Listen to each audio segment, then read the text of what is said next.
भारतद्वारा 1822वटा सीमा स्तम्भ गायब, 961 स्थानमा सीमा अतिक्रमण। चिनिया राष्ट्रपतिले गरे सिधै नेपाल सरकारलाई फोन, यस्तो सन्देश दिएको खुलासा। भारत सीमा नजिक राति राति गोली वर्षाउँदै चीन, डरलाग्दो युद्ध हुन सक्ने सङ्केत।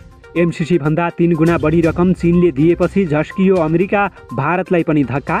एमसिसी पास गर्न भारतको नयाँ चाल, नेपालका नेताहरूलाई यसरी फकाउन थाल्यो। चीनसँग सम्बन्ध विस्तार र भारतसँग समस्या समाधान गर्न एमाले अध्यक्ष ओलीको आग्रह। राष्ट्रसङ्घमा श्री राउतले छुट्टी देश र झण्डा दर्ता गरिसकेको सनसनीपूर्ण खुलासा। भारतदेखि अमेरिकासम्मको सहयोग रहेको जानकारी। उत्तर कोरियाले दियो अमेरिकालाई डरलाग्दो धम्की, ओकस सम्झौता नमान्ने घोषणा। चीनको सैन्य विस्तार विरुद्ध बोल्न जापानको आग्रह, युद्ध बढाउने खतरा रहेको चेतावनी। प्रधान सेनापति शर्मालाई भारतीय सेना अध्यक्षको बधाई, नोभेम्बरमा भारत जाने तयारी। प्रमुख प्रतिपक्षी दल नेकपा एमालेको नाराबाजीका बीच प्रतिनिधि सभाबाट सोमबार बजेट बहुमतले पारित। अघिल्लो सरकारले अध्यादेशबाट ल्याएको बजेटलाई प्रतिस्थापन। चालु आर्थिक वर्षमा 50वटा औद्योगिक ग्रामको घोषणा, निर्माण कार्य गर्न बजेट विनियोजन। अमेरिकाबाट देउबालाई फातिमाको कल, एमसिसी 15 दिनभित्र पास गर्न दिइन् अल्टिमेटम। र एमसिसी र मोदी विरुद्ध टीका टिप्पणी गर्नेमाथि कुनै कारबाही नगर्न सर्वोच्चको आदेश, देउबा सरकारलाई लाग्यो झट्का। नमस्कार, ग्रेटर नेपाल टिभीले तयार पारेको न्युज अपडेटबाट विवश बुढाथोकीको यहाँलाई हार्दिक स्वागत छ। अब सुन्नुहोस् पुरा समाचार। भारतीय पक्षबाट नेपाली भूमि अतिक्रमणका घटना वर्षेनी सतहमा आउने गरे पनि अतिक्रमित भूभाग फिर्ता ल्याउन र सीमा सुरक्षाका लागि पर्याप्त सुरक्षाकर्मी परिचालन गर्नमा सरकार उदासीन देखिएको छ।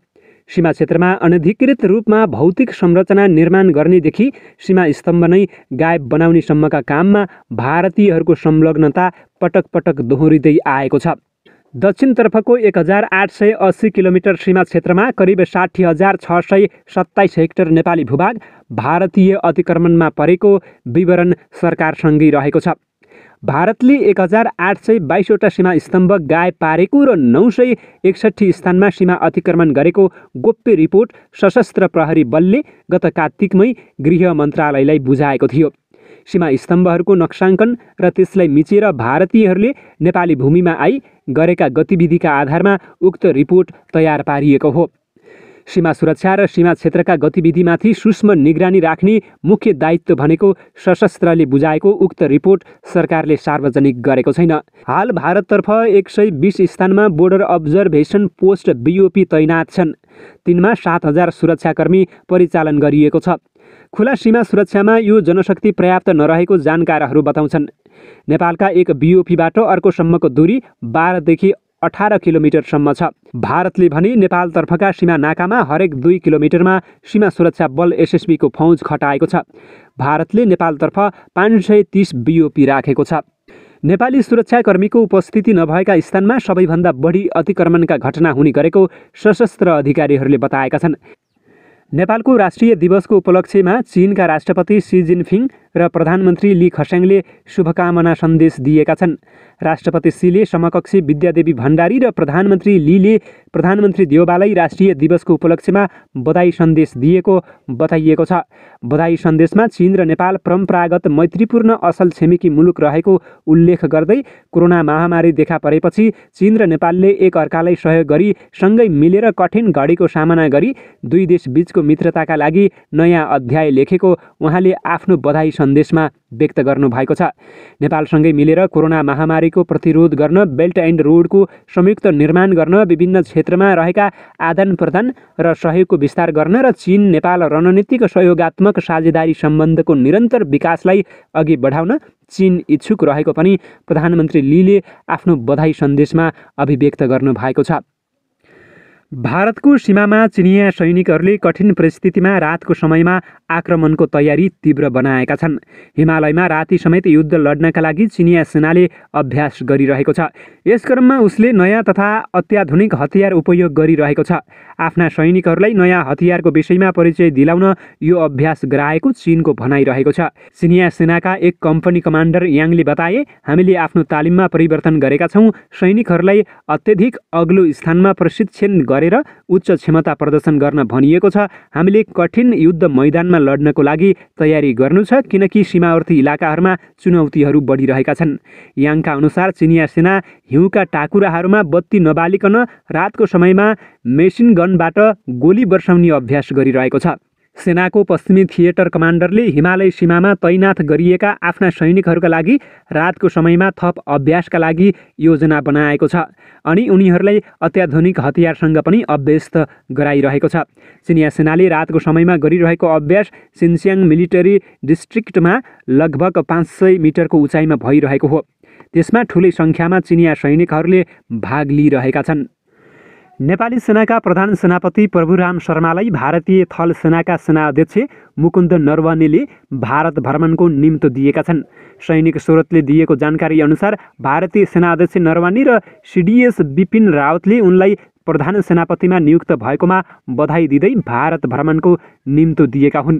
प्रधान सेनापति नियुक्त भए लगत्तै टेलिफोनमा बधाई दिएका नरवणेले सेप्टेम्बर 9मा औपचारिक पत्र लेख्दै भारत भ्रमणमा बोलाएका हुन्। प्रधान सेनापति शर्माको भारत भ्रमणको तयारी सुरु भइसकेको सैनिक स्रोतले जानकारी दिएको छ। भारतीय समकक्षीबाट भारत भ्रमणको निम्तो प्राप्त भएको छ। भ्रमणको तयारीमा हामी जुटिरहेका छौँ। चाँडै त्यसको मिति समेत टुङ्गो लाग्छ, सैनिक स्रोतले बताएको छ। नेकपा एमालेका अध्यक्ष केपी शर्मा ओलीले पछिल्लो समयमा भएको राजनीतिक परिवर्तन, प्रमुख शक्ति राष्ट्रहरू बीचको सम्बन्ध र त्यसले विश्व क्षेत्र र नेपालमा पार्ने असरको बारेमा राजनीतिक प्रतिवेदनमा उल्लेख गरेका छन्। स्थायी कमिटीको आइतबारको बैठकमा प्रस्तुत गरेको प्रतिवेदनमा अफगानिस्तानबाट अमेरिकी सैनिक फिर्ता, भारत चीन बीचको सीमा विवाद, इन्डो पेसिफिक स्ट्राटेजीदेखि कोभिड-19 जलवायु परिवर्तनदेखि बग डेटासम्मका विषयलाई समेटिएको छ। अन्तर्राष्ट्रिय परिस्थिति, भू राजनीति र हाम्रो विदेश नीति उपशीर्षकका 17 बुँदामा समग्र विषय समेटिएको छ, जसमा चीनले गरिबी नियन्त्रणमा प्राप्त गरेको उपलब्धिको प्रसङ्गदेखि नेपाल भारत बीच रहेको सीमा विवादसम्मको विषयलाई समेटिएको छ। अन्तर्राष्ट्रिय परिस्थिति र भू राजनीतिका मूलभूत पक्षहरू नवौँ राष्ट्रिय महाधिवेशनमा विश्लेषण गरे जस्तै नै छन्, प्रतिवेदनमा ओलीले भनेका छन्। एमसिसी र भारतसँगको सम्बन्धका विषयमा नकारात्मक टीका टिप्पणी भएको भन्दै मित्र राष्ट्र विरुद्ध गतिविधि गर्नेमाथि कारबाहीको चेतावनी दिने गृह मन्त्रालयको विज्ञप्तिका आधारमा कसैमाथि कारबाही नगर्न सर्वोच्च अदालतले अन्तरिम आदेश दिएको छ। न्यायाधीश मीरा खड्का र तेजबहादुर केसीको संयुक्त इजलासले भदौ 18 गतेको गृह मन्त्रालयको विज्ञप्तिको आधारमा कसैलाई कारबाही नगराउनु भनी आदेश दिएको हो। नेपाल र भारतीय सेनाबीचको संयुक्त सैन्य अभ्यास सोमबारबाट सुरु भएको छ। उत्तराखण्डको पिथौरागढमा नेपाल र भारतबीच सैन्य अभ्यास सुरु भएको हो। सैन्य अभ्यास प्रति आतङ्कवाद र जङ्गल वायरफेयरमा केन्द्रित रहेको छ। नेपाल र भारतीय सेनाबीच हुने संयुक्त सैन्य अभ्यासलाई अभ्यास एक्सरसाइज सूर्य किरणको नाम दिएको छ। चीनको सैन्य विस्तारले द्वन्द्व बढाउने जोखिम रहेको भन्दै जापानले युरोपेली मुलुकहरूसँग आग्रह गरेको छ। दि गार्जियनमा सोमबार प्रकाशित अन्तर्वार्ता मार्फत जापानका रक्षा मन्त्री नोबु केसीले चीनको सैन्य विस्तारले जोखिम बढाउन सक्ने भन्दै अन्तर्राष्ट्रिय समुदायलाई सतर्क रहन चेतावनी दिएका छन्।